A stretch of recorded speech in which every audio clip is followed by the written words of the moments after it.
Hello viewers, আজকে আমরা শিখব খুব সহজেই ইজি ফিগার ড্র করে সিনারি আঁকা।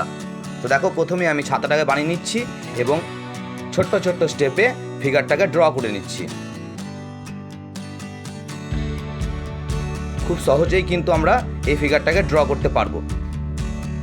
দেখো, একদম কিন্তু সহজ পদ্ধতিতে ফিগার ড্র করা কমপ্লিট হয়ে গেছে। এবার ফিগারটা ড্র করার পরে আমরা সিনারিটা ড্র করব।